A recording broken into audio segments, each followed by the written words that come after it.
side mirror is basically next to this little window that we just made, so we want to make sure that it's right about here. So we're going to try to position it in Blender by going to top view by pressing 7. Then we're going to left click to create our 3D cursor right here, basically where we want this to be. And then we're going to left click away because we're creating a circle and we don't want it to be stuck at the center. Then we're going to tab into edit mode. We're going to do Alt H to unhide everything, A to deselect. We're going to go to create and we're going to choose circle. We're going to change the vertex count to 8 and press enter. We're going to do S to scale this down, and we're going to bring it over on the X axis and then scale it down to the appropriate size. Then we're going to do RX and then 90 and press enter. And now we just want to make sure it's positioned correctly. We're going to bring this up on the Z axis, and I'm going to actually bring mine over a little bit on the X axis. S to scale mine down slightly. Also, I'm going to bring this back closer to the edge of this window. E to extrude, right click to cancel, bring this back slightly. E to extrude again, right click to cancel, bring it back again, and then we're just going to do S to scale this down. Then E to extrude, right click to cancel, bring it back again. We're going to scale this down quite a bit, and then we're just going to bring it back to about here. This part is a bit straighter, so we're going to do Control R, left click, right click, and then just S to scale this out to make it a little straighter. I'm also going to bring it back a little bit and scale it out slightly again. And we can do Control R again here, left click, right click, and again just scale this out so it has a bit more rounded shape. The back part here is a bit hard to see in this reference image, but I will link a different one in the description so you have a better look at this. But it looks more like what this is right here, where it has a beveled edge, then it goes in a bit, and then it has a little circular piece in the center. To create that, we're going to do Alt right click on this outer edge. We're going to do E to extrude, right click to cancel, S to scale it down slightly, and then we're going to bring it in on the Y axis. Then we're going to do E to extrude, right click to cancel, and we're going to bring this out slightly. E to extrude, right click to cancel, and scale it down slightly. E to extrude, right click to cancel, S to scale it down, and then we're also going to bring it out on the Y axis to create that rounded shape in the center. Then all we need to do is fill this in, so you're just going to select one of these edges and just press F a bunch of times, and that should fill it in nicely. Next, we're going to tab into object mode, go to tools, turn on smooth shading. We're going to have to add in some bevels here to make it look a bit nicer, so I'm going to tab back into edit mode, Alt right click here, Control E, edge bevel weight, go until it says 1 and left click. And we're going to have to add some in on these other ones too, so we're going to Alt right click here, Alt and Shift right click, and then do the same here, so you should have all 3 of these edge loops. This time we're going to do Control E, edge bevel weight, but you may not want to go till it says 1 because it might not look the greatest.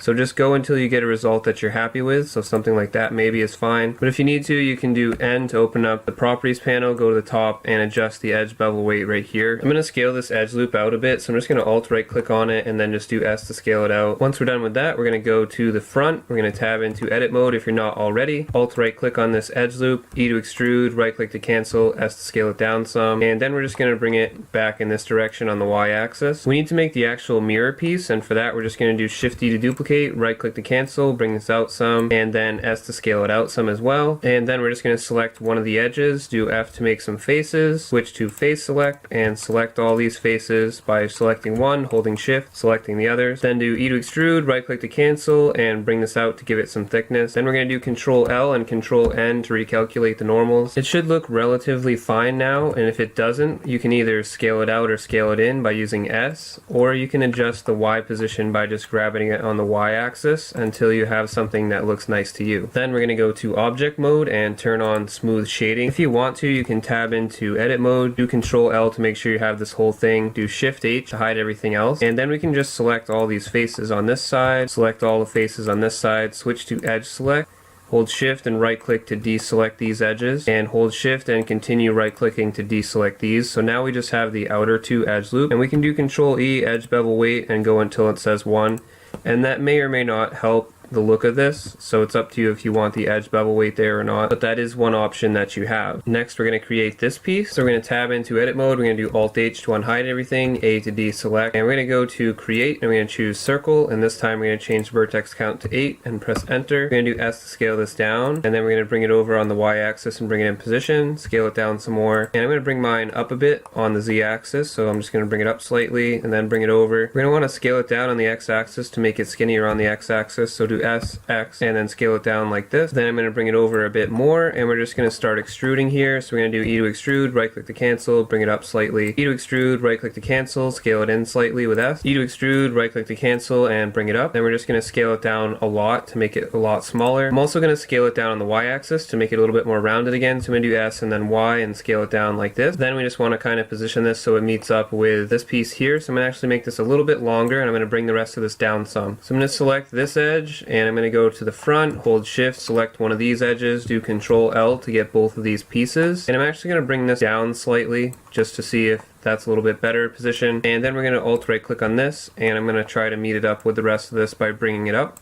And you can also bring it over slightly. I want to reposition the rest of this as well, so I'm going to do Alt right click, Control plus again to get the entire bottom. And I'm just going to bring it down, and then I'm going to bring it over. Once it starts going through the model like this, we're going to do R then Y and start rotating it until it sort of lines up a little bit better. You kind of want these bottom vertices to be flat with this face right here, or at least close to it. So just rotate it and move it until you have the result that you want. And then if you need to, you can reposition this piece, so just select one here, hold shift, select one here, do Control L, and then you also want to select this top edge loop that we are connecting here. So we want to do Alt and Shift right click to select this, also Z for wireframe so you can see it, and then just bring it down on the Z axis until you're happy. With that done, we just have to add in a few bevels. So we're going to do Alt right click, Alt and Shift right click, Control E, edge bevel weight, go until it says 1, and left click. We also want to add in a little bit of curvature right here, and to do that all we have to do is just do Control R, left click, bring this down, and left click again, then just do S to scale it in, and you'll have a little bit of curvature in this area. You can adjust this if you need to with Q and then S to scale it down again, just to get the curvature that you want. If you wanted extra detail, you can just do Control B and bevel this area, and it'll be a smoother curve. But I'm going to leave mine as a single edge loop. Then I'm just going to do Tab to go into object mode, and again you want to go to Tools and turn on Smooth Shading to see the result. Looking at it now, I'm not entirely happy, so I'm actually going to add in that bevel. So I'm just going to tab into edit mode, do Control B, and add in this bevel.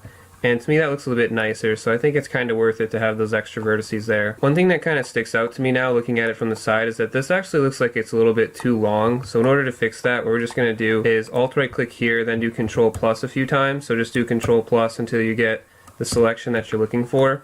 Basically we just don't want this top part because we already scaled it down on the Y axis.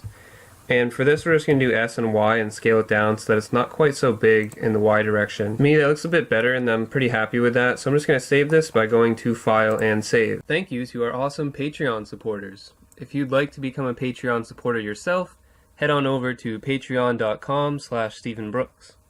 Thank you for your support.